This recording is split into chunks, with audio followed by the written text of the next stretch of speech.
Hey guys, and welcome back to my YouTube channel. Today I'm renovating this particular house, and when I say renovating, I mean I'm just going to make it way cheaper because it is quite an expensive house, and I really wanted it to be less expensive so people have the opportunity to download it earlier, and just to give myself a challenge to actually make it just affordable instead of a high price that often comes with not giving yourself limitations when you build, which I don't often do. So I like doing those types of challenges for myself. So I just use a house that I had built and I make it way cheaper. Oftentimes I try to make it just half as expensive, or even if it's not, like if it's in the 50,000 simoleon range, I try to make it into a starter home. This time I didn't make it into a starter home, it was a little bit too expensive for that.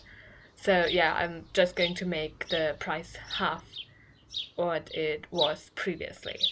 And as you can see, it's like a cube-like structure. I really like the idea of that, and I built that.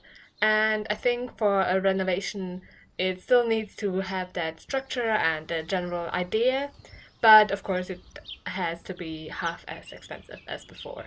And I achieved that mainly with like appliances, for example, um, the TV or the fridge and the stove. Those are all items that are quite expensive and can come way cheaper. So those are always things that I target and look at when I do those types of renovations, because they oftentimes are like a lot of money that can be saved that way.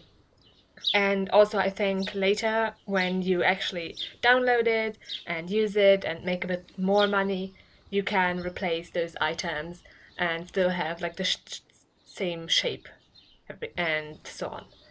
And that's what I'm doing. And of course, there's also other things to do. For example, I can replace the painting. Paintings are oftentimes also quite expensive, and there are other paintings that are less expensive. So I like doing that.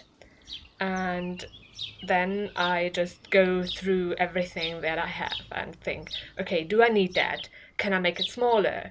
Or can I delete some of it and still have like the same essence? For example, I deleted part of that wall just because it didn't really I didn't really have to have it there. So those things I delete, or sometimes I replace the wall color because there's a cheaper option, and it depends on how many walls you actually have and have with the cheaper option afterwards, but it can save you a lot of money. So I wanted to do that. And I thought about making the house more interesting with like actual color as the wall for outside, but I really wanted to have the same general like vibe to the whole thing, so I decided against that and kept the color scheme the same outside. It is a little bit different because the wall is a lot lighter, the dark gray one. It's a lot lighter than before, so that is different. And also the white and the beige part are different colors, so those things do make a difference, but it's still mostly the same. It has like the same beige tone, but it has a different like structure to it because it's not those wooden planks, it's just color. So that makes a difference, of course, but it's still, I think, cool. And here you can see me in the bedroom. I've replaced the rug and the dressers, and rugs are also an item that are like essential to look at because they oftentimes also are quite expensive.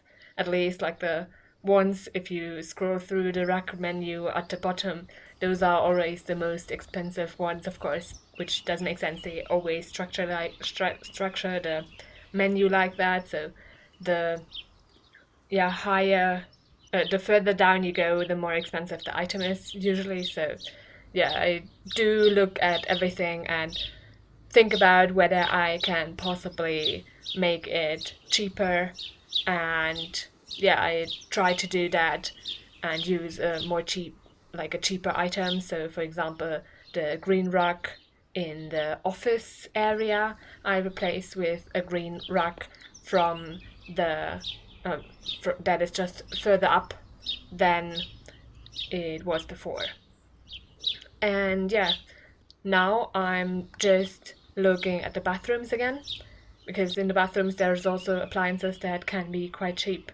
And you can see me like going through the different areas, and that's usually the part where I start to struggle to find more things to replace and to make the house actually only value half as much as it did before. But yeah, I'm just going through everything, and sometimes it's the little things that give you that edge and bring you to the actual like goal that you have in mind. For example, I deleted those walls and didn't replace them. So yeah, those are things to look out for. And I actually managed to bring it down to just over 34,000 simoleons. Now you can see some screenshots of the build. I hope you like it. You can download it from the gallery. My ID is TGGSims, same as my YouTube channel name. I also hope that you liked the video and will consider pressing the thumbs up button and subscribing. Thanks very much for watching and have a great week. Bye!